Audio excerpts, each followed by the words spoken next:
안녕하세요. 축구 터는 남자 야진입니다. A매치 기간에 유일하게 열린 K리그 경기죠. 광주와 포항의 4라운드 경기가 뒤늦게 펼쳐졌습니다. 사실 경기 외적으로 어수선했던 이슈가 많이 나오기도 했는데요. 이번 영상에서는 5골이나 터진 경기장 안에서의 내용에 집중해 보겠습니다. 광주는 홈에서 경기를 잘 준비해 오고도 아쉬운 패배를 당할 수밖에 없었는데요. 이정효 감독도 어쩔 수 없었던 변수들이 팀을 흔들었죠. 뭘 해도 안 되는 날인 것 같았던 광주 입장에서 경기를 돌아보도록 하겠습니다. 먼저 광주의 공격을 살펴보겠습니다. 늘 그렇듯이 광주는 유기적인 형태의 공격 전개를 보여주는데요. 기본적인 후방 3-2 대형을 만들지만 이후엔 자유자재로 선수들이 위치를 바꿔가면서 플레이합니다. 누가 어디에 서 있더라도 같은 원리의 공간 창출을 해내는데요. 이렇게 안영규가 최후방에서 공을 받고 공격을 시작하지만 너무나 자연스럽게 이강현과 위치를 맞바꿉니다. 김진호도 순식간에 안으로 들어와 중앙 공간을 점유하고 상대가 누구를 압박해야 할지 혼란을 겪을 때 그 뒤로 공을 보내 전진합니다. 이번엔 박태준이 최후방으로 내려가 직접 볼을 몰고 전진하는데요. 상대를 자신에게 끌어들인 뒤 그 뒤로 보내 2대1 공략을 시도합니다. 여기서도 패스가 실패하긴 하지만 상대 압박 뒤로 빠르게 보내 2대1 구도를 유도합니다. 결국 이전 광주 리뷰에서도 많이 다뤘지만 수적인 우위를 바탕으로 상대를 끌어낸 뒤 그 뒤에서의 프리맨을 만들어 공간을 지배하는 게 정유볼의 기본적인 작동 원리라고 할 수 있습니다. 이런 안영규의 변칙적인 전진으로 이 공간에서의 수적 우위를 확보하고 상대가 끌려 나올 때 이렇게 곳곳에서 자유로운 인원이 발생하죠. 그리고 이번 경기에서 또 눈에 띄었던 광주의 공격은 바로 세트피스입니다. 체계적인 패턴 플레이로 위협적인 장면을 여러 차례 만들었죠. 먼저 이날의 선제골 장면인데요. 키커 박태준이 양손을 들어 올립니다. 공을 니어포스트로 보낸 뒤 득점에 성공하는데요. 올려줍니다. 헤더! 들어갔어요! 들어갑니다!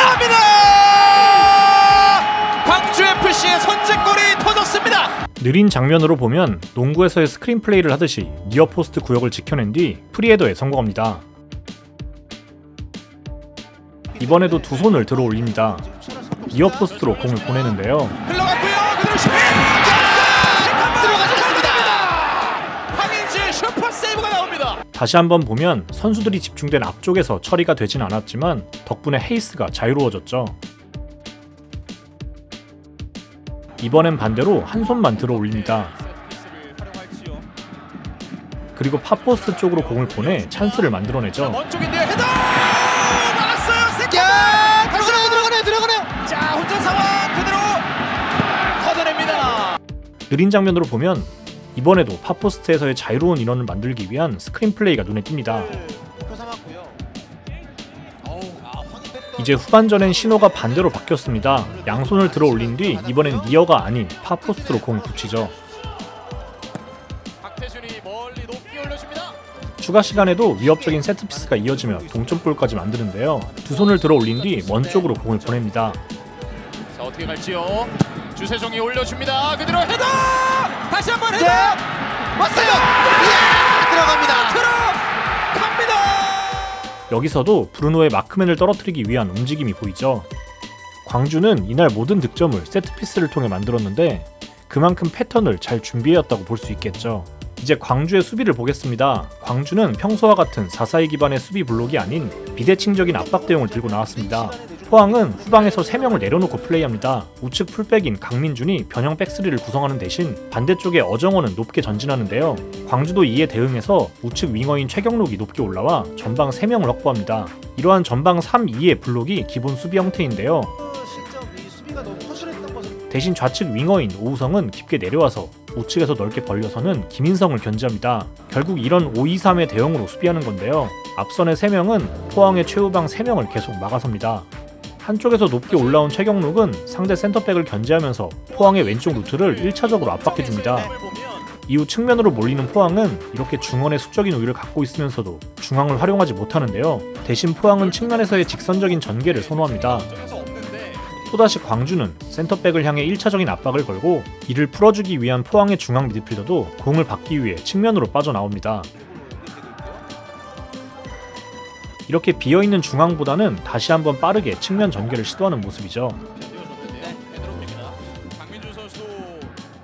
이렇게 전방에서 3대3으로 대치하고 포항은 중원에서 우위를 점하지만 광주의 일사불란한 수비 간격과 압박 타이밍이 좋다 보니 전혀 수적 열세가 느껴지지 않죠. 포항이 측면으로 향하면 이민기가 높게 올라와 재차 압박해줍니다. 이렇듯 광주 수비가 큰 빈틈없이 잘 이뤄지면서 포항이 이렇다 할 공격 작업을 해내지 못했는데요. 무엇보다 포항 선수들도 복잡한 과정을 거치는 대신 최대한 직선적인 공격으로 풀어가겠다는 의지가 엿보였습니다. 광주와 다르게 포항은 아주 단순하게 크로스와 롱볼 일변도의 공격을 보여줍니다. 사실 포항의 공격 작업은 딱히 설명할 게 없을 정도로 집요하게 이호재와 조르지의 머리만 노렸는데요. 앞서 언급했듯이 측면으로 빠르게 보낸 뒤 단순하게 크로스 경합을 붙여서 박스에서 위협적인 찬스를 만들어냅니다. 이호재와 조르지가 박스에 위치하기 때문에 가능한 공격이었는데요. 그리고 크로스까지 갈 필요도 없이 애초에 후방에서부터 곧바로 전방 두 선수에게 경합을 붙여줍니다. 조르지가 중앙으로 들어오며 전방에서 경합해주고 포항은 최대한 높은 위치에서 세컨볼을 따낸 뒤 공격을 이어가고자 합니다. 빠르게 높은 위치로 공을 보낸 뒤 그곳에서 싸우고자 하는데요. 때문에 포항은 후방에서 골키퍼든 센터백이든 큰 고민 없이 복잡한 방법보다는 단순하게 최대한 멀리 공을 방출해내죠. 조르지와 이호재의 제공권은 포항 공격의 대부분을 차지했습니다. 하지만 이런 단순한 공격 속에서도 포항은 득점에 성공합니다. 이렇다 할 활로를 찾지 못하는 와중에 오베르단의 과감한 슈팅이 나왔는데요. 여기서 이정효 감독이 통제하지 못하는 첫 번째 변수가 나오죠. 이게 들어갔어요. 오베르단의 동점골. 스코어 1대1이 됩니다. 김경민 키퍼의 미숙한 펀칭이 아쉬운 상황이었습니다. 김경민은 지난해까지만 해도 국대에 거론될 정도로 선방과 빌드업 등 모든 부분에서 완성도 높은 기량을 보여줬었는데요.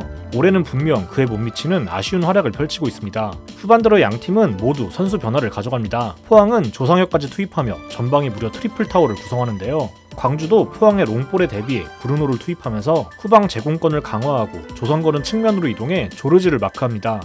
포항은 후반에도 역시 마찬가지로 롱볼 일변도의 공격을 펼칩니다. 브루노를 투입한 광주는 큰 흔들림 없이 대처하면서 수비라인 변화가 성공적으로 먹혀드나 싶었는데요. 여기서 또 이정효 감독이 예상치 못한 변수가 터지고 말죠. 포항이 줄곧 밀어붙이던 롱볼 공격 과정에서 하필 후반전 교체로 투입한 브루노가 핸드볼 파울을 범합니다. 브루노 본인도 이정효 감독도 허탈할 수밖에 없는 장면이었죠. 광주는 여기서 두 번째 실점을 허용합니다.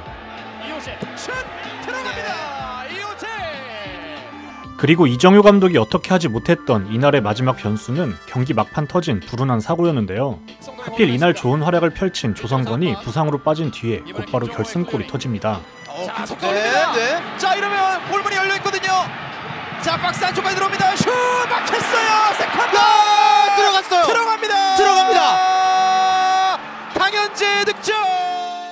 이정효 감독이 손쓸 수 없었던 세 가지의 변수는 결국 이날 모두 실점으로 연결됐습니다. 광주 입장에서는 ACL에서의 기분 좋은 상승세를 이어가지 못했다는 점이 아쉬웠는데요. 반면 포항은 과정보다는 결과를 추구하고자 하는 간결한 방식을 통해 찬스를 놓치지 않고 시즌 첫 승을 거뒀습니다. 시청해주셔서 감사합니다.